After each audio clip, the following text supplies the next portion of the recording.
ठरलं तर मग मालिकेचा आजचा भाग खूपच जास्त जबरदस्त आणि मस्त आहे, त्यामुळे व्हिडिओ शेवटपर्यंत नक्कीच बघा.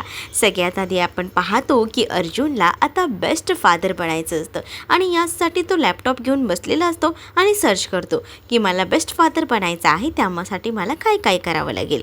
त्याने आता जे काही बघितलेलं असतं त्यानुसार आता त्याला एक एक गोष्टी ना लिहून ठेवायच्या असतात आणि सायलीसाठी ना तेवढंच सगळं काही करायचं असतं. आणि त्यातच जो व्हिडिओमधला पॉडकास्टमधील जो माणूस आहे ना, तो एक गोष्टी ज्या आहेत त्या पॉईंटने समजावून सांगत असतो.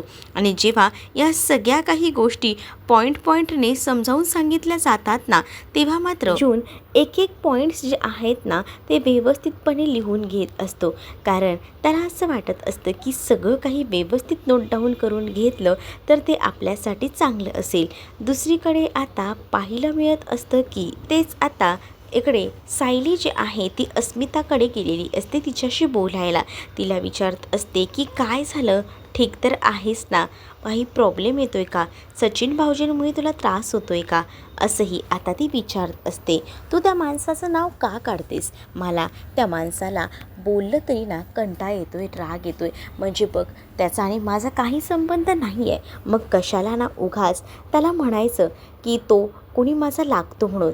त्याला ना काही भाऊजी वगैरे बोलायची गरज नाही आहे आणि मला ना त्या विषयावर बोललं ना की नुसतीच चिडचिड होते. त्यावर सायली आता विषय बदलून तिला म्हणत असते की हो मला कळतं आहे, पण माझं ना जरा काम होतं गं, मला सांग ना गं, तुलासुद्धा तुझ्या प्रेग्नेन्सीमध्ये असा त्रास व्हायचा का, म्हणजेच तुलासुद्धा ह्या सगळ्या गोष्टी जाणवायच्या का, मला तर ना असं सारखं मळमळतं. दुसरीकडे अर्जुन आता सगळे पॉईंट्स लिहून घेत असतो. एक बाप म्हणून पॉडकास्टमध्ये काय काय करायला पाहिजे या सगळ्या गोष्टी सांगितलेल्या असतात आणि जेव्हा या सगळ्या काही गोष्टी सांगितल्या जात असतात ना, मध्ये हेही सांगितलं जातं की एक बाप म्हणून आपल्याला जेव्हा एखादी स्त्री प्रेग्नंट असते तेव्हा म्हणतात ना की वी आर प्रेग्नंट, म्हणजे त्यावेळेला आपण दोघंही जण प्रेग्नंट असतो, आईसुद्धा आणि बापसुद्धा. आणि त्यामुळेच ना ते सगळं लिहित असताना तो विचार करतो की हो बरोबर, आता मला जसं सायली प्रेग्नंट आहे तसं स्वतःही समजलं पाहिजे की मीही प्रेग्नंट आहे आणि त्याच गोष्टी तशाच पद्धतीने मला फॉलो करायला लागणार आहेत. आणि मग काय काय करावं, म्हणजे तेव्हा प्रेग्नन्सी बाईला खुश वाटेल, आनंदी वाटेल आणि त्या सगळ्या गोष्टी तो एक करून डायरीमध्ये लिहून घेत असतो. कारण त्याला ना आता सायलीसाठी एक परफेक्ट नवरा आणि बाळासाठी परफेक्ट बाप बनायचं असतं आणि त्यासाठी त्याची ही सगळी काही हजामत सुरू असते. दुसरीकडे अस्मिताला आता सायली म्हणत असते की सांग ना, मला ना मध्यंतरी ना खूप जास्त त्रास होतोय, मला उलट्या होतात, पण मला कळत नाही की यावर सोल्युशन काय. मग आता अस्मिता म्हणते की बघ, प्रत्येकाची प्रेग्नन्सी सारखी नसते, थांब तुला तरी सांगते, मला थोडाफार व्हायचा, जास्त व्हायचा नव्हता, तू कपाट खोल बघतोय त्याच्यामध्ये हे इन्हेलर आहे, मला जर असं मळमळल्यासारखं झालं ना की मी ना फक्त या इन्हेलरचा सुगंध घ्यायची, तेव्हा मला बरं वाटायचं. तेव्हा आता सायली म्हणत असते की फक्त ह्याच्याने तुम्हाला बरं वाटायचं, तुम्हाला सांगू का, मला ना पूर्णा आजीने सुद्धा ना एक अत्तर दिलं होतं, त्यामध्ये मला बोलल्या होत्या की याचा सुगंध घेतल्यावर तुला बरं वाटेल, पण नाही, त्याचा सुगंध घेतल्यावर मला काही बरं वाटलंच नाही, उलट आहे ना मला आणखीन त्रास झाला, म्हणून मला नको वाटतंय, म्हणजे मला ना या छोट्या छोट्या गोष्टींनी नाही हे होते, काय माहिती काय करणार हे बाळ, खरंच ना एवढा वैताग आलाय ना या सगळ्याचा की काय बोलू. मग आता सायली आणि अस्मिता बोलत असतात. सायली सांगत असते की मला ना भयंकर असा त्रास होतो, पण आता हे बाळ कसं असणार आहे ना खरंच कळत नाही आहे, म्हणजे आताच इतकं त्रास देत आहे. त्यावर अस्मिता आणि सायलीची जरा नोकझोक होत असते, खूप छान अशा दोघी हसत असतात. सायलीलाही आवडतं की अस्मिता इतकी छान मनमुरादपणे हसते आणि तिच्या चेहऱ्यावरची ही स्माईल बघून ना सायली ही धन्य झालेली असते. तेवढ्यात अस्मिताचा फोन वाजतो. अस्मिताच्या फोनवर चैतन्याचा कॉल आलेला असतो. सायली म्हणते की चला होऊ द्या तुमचं, मी येते. आणि असं बोलूनच ना सायली आता बाजूला जाते. सायली आता तिकडनं जाते तर दुसरीकडे मात्र अर्जुनचं अजून पॉडकास्ट ऐकणं सुरूच असतं. अर्जुनला आता सांगितलेलं असतं त्या पॉडकास्टमध्ये की तुम्हाला एक उत्तम बाप बनायचं असेल तर पहिल्यांदा तुमच्या बायकोला खुश करा, बायकोला ज्या ज्या काही गोष्टी आवडतात त्या सगळ्या काही गोष्टी द्या, तिथूनच तर खरी सुरुवात होत असते आणि बाळ बाळ आपल्याला अनुभवत असतं, बाळ आपल्याला बघत असतं आणि ह्या सगळ्या काही गोष्टी अर्जुन जेव्हा नोट डाऊन करून घेतो तेव्हा म्हणतो की या पॉडकास्टचा मला आता उपयोग होणार आहे आणि तेव्हाच तो म्हणतो की चला आता मला अशाच पद्धतीने काम करायला हवं. आता ह्या सगळ्या गोष्टी नोट डाऊन तर करून घेतलेल्या असतात, तशाच आता फॉलोअप करायच्या असं त्याचं ठरलेलं असतं.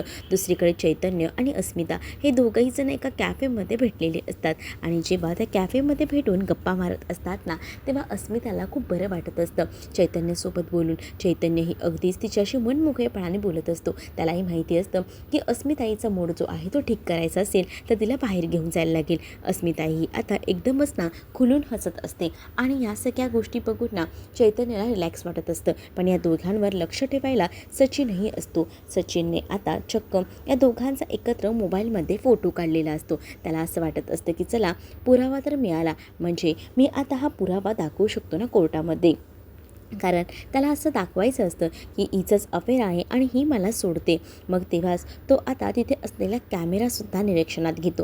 तो म्हणतो की हीच ती संधी आहे आपल्याला योग्य ती वेळ मारून न्यायची. आणि मग तो तिथे जातो आणि चैतन्याची कॉलर धरत चैतन्याला म्हणत असतो की तुझी हिंमत कशी झाली, हां, तुला जराही काही लाज वाटली नाही का तुला हे सगळं करताना, असंही आता रागारागात म्हटलं जात असतं.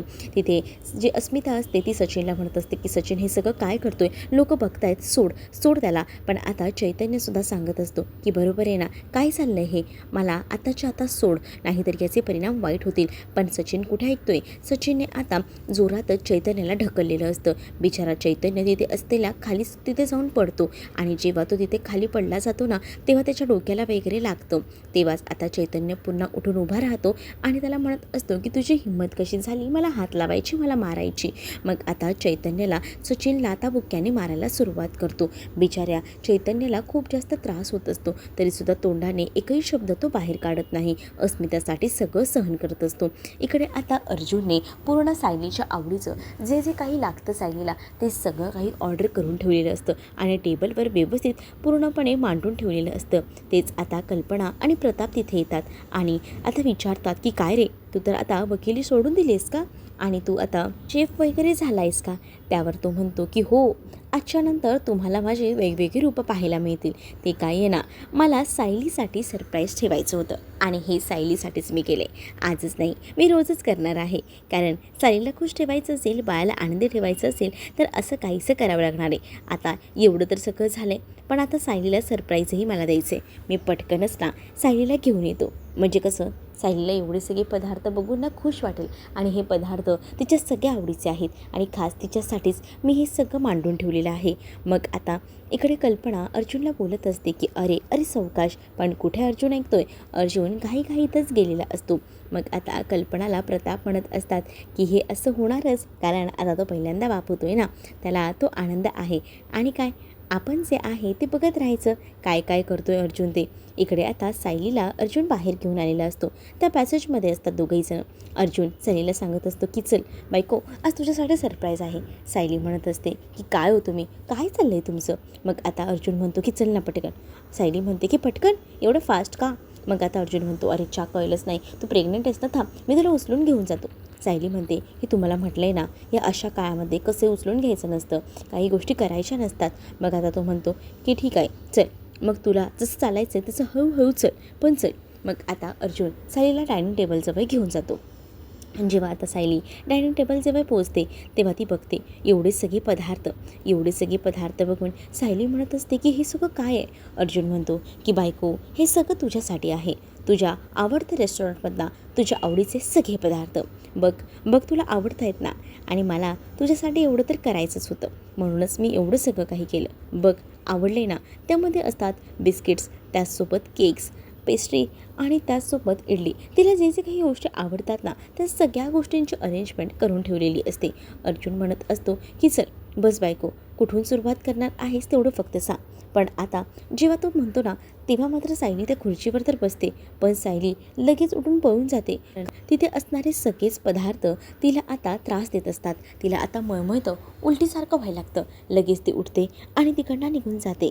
तर त्यावर आता अर्जुन म्हणतो की आई काय झालं असेल ग बायकोला, म्हणजे एवढं सगळं मी केलं ते सगळं फुकट का?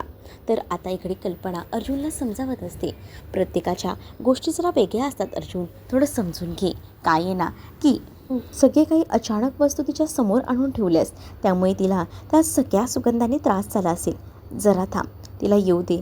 तिला बरं वाटलं की आपण तिला विचारूया की नक्की तिला काय खायचं आहे ते. मग आता जेव्हा अर्जुन विचार करू लागतो की हे काय, एवढं तर मी आता एवढं सगळं केलं, पण ते सगळं काही फुकट गेलं का, असाही मनामध्ये कुठेतरी विचार येत असतो. त्याला हेच वाटत असतं की नाही, हे सगळं काही फुकट जायला नको. मी माझ्या बायकोसाठी एवढ्या सगळ्या काही गोष्टी केल्यात आणि ह्या सगळ्या गोष्टी तिला आवडल्याच नाही आहेत का? म्हणजे मी एवढ्या सगळ्या गोष्टी केलेल्या फुकट गेल्या. तर आता तिथे सायली आलेली असते. सायली आता अर्जुनवर चिडत असते आणि अर्जुनला म्हणत असते की आधी हे सगळं उचला बरं, मला त्रास होतोय, नाही होते मला हे सगळं सण. आणि असं बोलून ती आता त्याला सगळ्या काही गोष्टी उचलायला भाग पाडत असते. अर्जुन म्हणत असतो की हो बायको, रिलॅक्स, शांत हो, का चिडतेस एवढी, असंही बोलून तो तिला आता शांत करायचा प्रयत्न करत असतो. तेच आता इकडेची सायली जी आहे ती तिला पुन्हा एकदा त्रास होऊ लागतो. त्या कल्पनाने तिच्या समोर ठेवलेलं असतं ते म्हणजे लिंबाचं पाणी, जेणेकरून त्या तरी सुवासाने तिला त्रास होणार नाही असंही वाटत असतं. पण ती जेव्हा त्याचासुद्धा सुवास घेते तेव्हा तिला पुन्हा एकदा त्रास होतो आणि ती म्हणते की आई, नाही जमते, मला त्रास होतोय, काय करू सांगा ना, मला खरंच कळत नाही आहे. इतका भयंकर त्रास मला कधीच झाला नव्हता, पुन्हा मळमळतंय. अरे काय होतंय सगळीकडनं तोच त्रास, अरे हे सगळं नाही व्हायला पाहिजे होतं, असंही आता म्हटलं जातं. जेव्हा ह्या सगळ्या काही गोष्टी होत असतात तेव्हा मात्र अर्जुनना पटकन रूममध्ये जाऊन रूम फ्रेशनर आणि घेऊन येतो. मग तेव्हा तर सायली म्हणत असते की तुम्ही इथून जा बरं, पहिल्यांदा हे घेऊन जा, मला अजून त्रास होतो या सगळ्या वासाने, प्लीज जा, मला मळमळतंय, असं बोलून ती आता त्याला तिकडनं जायला सांगते. मग काय, सायलीला सगळ्याच गोष्टींचा त्रास होतोय. कल्पना काय करायचं आहे? अगं कल्पना, तुझ्या वेळेलासुद्धा तुला त्रास व्हायचा, पण इतका नाही गं, पण हिला जरा जास्तच त्रास होतोय, काय करायचंय? दुसरीकडे आता चैतन्याची पिटाई होत असते. चैतन्याला बरंच मारलं जात असतं. बिचारा चैतन्य सगळं काही सहन करत असतो. तेच आता इकडे असणारी अस्मिता आहे ती ओरडू लागते आणि अस्मिता म्हणते की हे सगळं काय चाललेलं आहे, आताच्या आता हे सगळं काही थांबव. सचिन हे सगळं तू काय करतोयस, हे सगळं नको करूस, असंही बोलून ती आता भयानक अशी चिडलेली असते. आणि जेव्हा ती चिडत असते आणि या सगळ्या काही गोष्टी बोलते तेव्हा आता सचिनने वर असलेला कॅमेरा बघितलेला असतो. कॅमेरा बघून अजूनच तो खवळतो आणि जोरजोरात बोलू लागतो, हे सगळं करताना अस्मी तुला लाज वाटत नाही आहे का? तू म्हणून मला सोडतेस ना, तुला हाच हवा होता म्हणून तू मला धोका दिलास, मला फसवलंस. त्यावर आता अस्मिता चिडते आणि अस्मिता म्हणते की सचिन, तुझी हिंमत कशी झाली रे चैतन्याबद्दल इतकं सगळं बोलायची, आणि तू तर त्याच्यावर हातही उगारलेस, तुला तर आता मी सोडत नसते. खूपच भडकलेली असते इथे असणारी अस्मितासुद्धा. तर चैतन्यही म्हणतो, बऱ्या बोलाने सांगतोय निघ, नाहीतर बघ त्याचे परिणाम काय होतील ते, असंही तो आता रागात बोलत असतो. कारण चैतन्यालाही प्रचंड राग आलेला असतो, कारण जी काही हालत झालेली असते ना त्याची, ती भयंकर अशी असते आणि ती मुद्दामून सचिनने केलेली असते. वाईट मात्र अस्मिताला वाटत असतं. अस्मिता म्हणत असते की चैतन्य, खरंच सॉरी, माझ्यामुळे तुला हे सगळं काही सहन करावं लागलं. इकडे आता काही वेटरने सचिनला पकडलेलं असतं, पण सचिनने चैतन्याला खूप जास्त मारलेलं असतं. आता त्या सगळ्याचा त्रास चैतन्याला होत असतो, पण अस्मीसमोर तो हे सगळं काही दाखवत नाही. अस्मीसमोर तो म्हणत असतो की अस्मिता ताई, तू स्वतःला त्रास नको करून घेऊस, तुम्ही भाऊ म्हणता, पण मला माहिती आहे ना भाऊ बहिणींचं नातं तुमचं कसं आहे ते. मग इकडे अस्मिता लगेचच चैतन्याला घेऊन तिकडनं निघते, कारण तिला कळलेलं असतं की भयानक असं सगळं काही होत आहे आणि हे कुठेतरी थांबायला हवं, आणि त्यासाठी ती लगेचच त्याला घेऊन निघते. दुसरीकडे अर्जुन आता म्हणत असतो की मॉम, मी जे काही केलं ते सगळंच फुकट गेलं गं, म्हणजे मला असं वाटलं नव्हतं की माझी मेहनत अशी वायाला जाईल. म्हणजे बघ ना, मी माझ्या परीने मला जेवढं जमतं तेवढे प्रयत्न केले, पण बघितलंस ना, सगळ्यातच मी फेल गेलो. म्हणजे अजूनही सायलीला त्रास होतोच आहे. सायलीला कोणताच सुगंध चालत नाही आहे, काय करावं खरंच कळत नाही आहे गं. सायलीसुद्धा आता बेचैन झालेली असते. मग दुसरीकडे सायलीला सांगितलं जातं की आपण डॉक्टरांकडे जाऊया, अर्जुन म्हणत असतो. पण सायली म्हणते अर्जुनला की 3 महिन्यात हा होणारा त्रास आहेच, डॉक्टरांनी सुद्धा सांगितले. त्यावर औषधं घेऊन काय करणार आहोत, यावर काहीतरी वेगळं काहीतरी बघायला हवं. मला कशाने त्रास होणार नाही याचाही विचार ती करत असते. इकडे आता सायलीला आनंदी ठेवण्यासाठी, खुश ठेवण्यासाठी विमलचे सुद्धा प्रयत्न चालू असतात. म्हणजेच ना, विमलने सुद्धा आता बाहेरून काही फुलं वगैरे आणलेली असतात आणि त्याचा सुगंधसुद्धा दिला जातो. म्हणजे फुलांच्या सुगंधाने तरीसुद्धा थोडंफार काही वाटतंय का हे बघूया, म्हणूनच तिने आणलेली असतात. पण त्याच्याने सुद्धा सायलीवर काहीच परिणाम पडत नसतो. सायली म्हणत असते की नाही, लांबण्याबरोबर मला त्रास होतोय. आणि त्या सगळ्यामध्ये ना तिची चिडचिडही भयंकर अशी होत असते. आणि जेव्हा ती चिडचिड करत असते ना, तेव्हा मात्र आता अर्जुन म्हणत असतो की बायको, तुला इतका त्रास होतोय ना, म्हणून मला असं वाटतं की तू आराम कर. सायली आता आराम करायला उठून जाणार ना, तेच आता अश्विनचा फोन आलेला असतो. अश्विनचा फोन आल्याबरोबर सायली म्हणते की अश्विन भाऊजींचा फोन आहे, थांबा मी स्पीकरला टाकते. मग आता सायली फोन स्पीकरला टाकते आणि अश्विनसोबत बोलत असते की अश्विन भाऊजी बोला ना, काय झालं आहे. त्याच वेळेला अश्विन म्हणत असतो की मी फोन यासाठीच केला की सायकॅट्रिस्ट येणार आहेत आणि त्यासाठी तुम्हाला सांगितलं, कारण आपल्याला त्यावेळेला ना पूर्णाजींसोबत असणं गरजेचं आहे, कारण ही जरा वेगळी ट्रीटमेंट आहे आणि तेव्हा तिला त्रासही होऊ शकतो. त्यामुळे मी तुम्हाला हेच सांगायला फोन केला की तुम्ही तयारीत राहा. त्यावर आता सायली म्हणत असते की ठीक आहे, पण डॉक्टर कधीपर्यंत येणार आहेत काही कळलं आहे का. नाही, डॉक्टरांना आता मी सांगेन, आधी मी आपलं बघितलं की आपण सगळेजण रेडी आहोत ना, मग आता आपण तसं बोलवून घ्यायला. प्रताप म्हणत असतात, पण तुला वाटतंय का ह्या सगळ्याचे काही परिणाम होतील. त्यावर आता म्हटलं जातं की हो बघूया काय होतंय का. तेवढ्यातच ना आता दारावर चैतन्य आणि अस्मिता आलेले असतात. चैतन्य आणि अस्मिताला आता अशा परिस्थितीत बघून ना सगळ्यांनाच धक्का बसतो. म्हणजे कोणीच विचार केला नव्हता की हे सगळं काही एवढ्यापर्यंत घडेल, पण हे सगळं काही बघून ना खूप मोठा धक्काच ना आता सगळ्यांना बसलेला होता. आणि हे सगळं कसं काय झालं असं देखील विचारलं जातं. तेच दुसरीकडे मात्र आता पाहायला मिळतं की इथे प्रिया जी आहे ती म्हणत असते की तुम्ही ज्वेलरशी बोललात का. त्यावर हो, आमचं ज्वेलरसोबत बोलणं झालेलं आहे, तुम्ही काळजी करू नका, तुम्हाला लेटर लिहिता येणार आहे. लेटरमध्ये काय काय लिहायचं आहे ते पण सांगा आम्हाला. तसं सगळं काही लिहायला का तुम्हीच लेटर लिहून देताय. हो, मला कल्पना सुभेदारच्या नावाने लेटर लिहायचं आहे असंही ती आता म्हणत असते. मग ते लेटरसाठी सगळ्या काही गोष्टी ज्या आहेत, पेन पेज हे सगळं काही आणायला ती हवालदार तिकडनं गेलेली असते. मग आता मला माहिती आहे ना, या सगळ्या गोष्टींमुळे ना माझाच फायदा होणार आहे. या लोकांना असं वाटत असेल, पण आता जेव्हा कपिला कळेल ना की माझ्याकडे बाय आहे, तेव्हा बघ ना ती कल्पी माझा स्वीकार करेलच असंही आता ते हिला वाटत असतं. म्हणून प्रिया जरा जास्त हवेत असते. दुसरीकडे आता चैतन्यला ज्या काही गोष्टी झालेल्या असतात, म्हणजे सचिनने मारलेलं असतं आणि हे सगळं काही आता इकडे येणारी अस्मिता सांगत असते. अस्मिता म्हणत असते की हे सगळं माझ्यामुळे झालं आहे. खरं तर सचिनला मी माझ्यासोबत घेऊन गेले होते. माझा मूड रिफ्रेश होण्यासाठी त्याने माझ्यासाठी छोटेसे प्रयत्न केले. आम्ही दोघंजण बाहेर गेलो होतो मोकळ्या हवेत. मग मला असं वाटलं की या सगळ्याने मला बरं वाटेल, पण या सगळ्याने चैतन्याला त्रास झाला. चैतन्याला काय काय सहन करावं लागलं आणि तेच सगळं मला नकोसं वाटतंय. हे सगळं माझ्यामुळे झालंय असंही आता अस्मिता म्हणत असते. अस्मिता जेव्हा या सगळ्या काही गोष्टी बोलत असते ना, तेव्हा चैतन्य अस्मिताला म्हणत असतो की ताई, तूच वाईट वाढून नको घेऊस ग, तुला तर माहिती आहे ना तो माणूस कसा आहे, कसा विचार करतो. तेव्हाच ना आता अर्जुन म्हणतो की त्याची कंप्लेंट करायला पाहिजे होती, तेव्हा सावंत इन्स्पेक्टरला फोन करायला पाहिजे होतास तू चैतन्य. त्यावर आता तर मी त्याला सोडत नसतो. आणि असं बोलूनच ना आता तो बाहेर पडत असतो. पण तेव्हाच ना कल्पना त्याला थांबवते. कल्पना म्हणत असते की अर्जुन शांत हो, डोक्यात राग घालून घेऊन काहीच होणार नाही आहे, थोड्या काही गोष्टी ना शांतपणाने घे असं देखील आता म्हटलं जातं. तेव्हा चैतन्यही म्हणत असतो की हो, तो सचिन ना इतका भयंकर आहे ना की तो काही करतो, बघितलंच ना आजही, पण त्याला हलक्यात नाही घ्यायचं. कोर्टात तर उद्या आपण बघूयाच असंही त्यांचं ठरलेलं असतं. पण आता त्यांनी सुद्धा बरोबर पुरावे मिळवलेले असतात. का तर त्याला ना आता अस्मिताला बदनाम करायचं असतं. अस्मिताला बदनाम करण्यासाठीच त्याचे हे सगळे प्रयत्न सुरू असतात. तेच आता पुन्हा एकदा अश्विनचा फोन येतो आणि अश्विन आता फोनवर सांगत असतो की माझं डॉक्टरांशी बोलणं झालं आहे, त्या थोड्याच वेळात येणार आहेत, सो तुम्ही सगळीजणं फ्री राहा. सायली म्हणत असते की हो चालेल आम्ही आहोत फ्री, तुम्हीही लवकर या अश्विन भाऊजी असंही आता सायली अश्विनला सांगत असते. मग आता इथे आता ड्रेसिंग करण्याची वेळ येत असते, कारण खूप हाताला सुद्धा लागलेलं असतं ना चैतन्याच्या. म्हणूनच आता अर्जुनने ड्रेसिंग करण्यासाठी टल आणि हे सगळं काही आणलेलं असतं.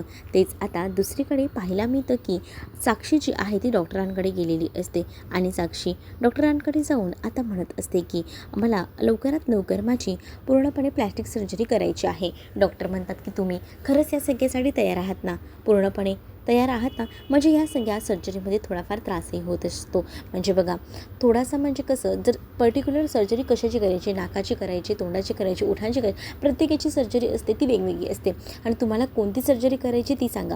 पण ती आता म्हणते की मला ना माझा हा चेहरा पूर्णपणे बदलून टाकायचा आहे आणि त्यासाठी मला ही प्लॅस्टिक सर्जरी करायची आहे, असंही तिने आता डायरेक्टली सांगून टाकलेलं असतं. जेव्हा आता ती हे सगळं काही म्हणते तेव्हा तिला सांगितलं जातं की ठीक आहे, तुम्ही एक काम करा, आपण ऑपरेशनला आजपासूनच सुरुवात करूया आणि यामध्ये थोडा धोकासुद्धा असू शकतो, त्यामुळे चालणार आहे ना तुम्हाला हे सगळं. हो हो, का नाही चालणार, चालेल ना, या सगळ्या गोष्टी चालतील. फक्त फक्त मला तुम्ही जे जे काही करायचं आहे ते सांगा. मग इथे साक्षी खुश असते. साक्षी म्हणते की आता एकदा का मी प्लॅस्टिक सर्जरी केली की अर्जुनच्या तावडीतून मी वाचेन, अर्जुन मला कधीही शोधू शकणार नाही. इकडे आता सायलीचा वासाचं प्रमाण जे आहे ते वाढत चाललेलं आणि तिला त्रास होत असतो. सगळीजणं प्रयत्न करत असतात की काय करावं, हे दिलं ते दिलं तरीसुद्धा तिला मळमळणं काही थांबत नसतं. तेच आता अर्जुन म्हणतो की मॉम काय करायचं आहे, मला ना टेन्शन येतं आहे, हिचं हे त्रास होणं थांबतच नाही आहे. मग तेवढ्यातच ना आता प्रतिमाचा फोन आलेला असतो कल्पनाच्या फोनवर. मग आता कल्पना फोन उचलते आणि मग कल्पना म्हणत असते की हां बोल ना प्रतिमा.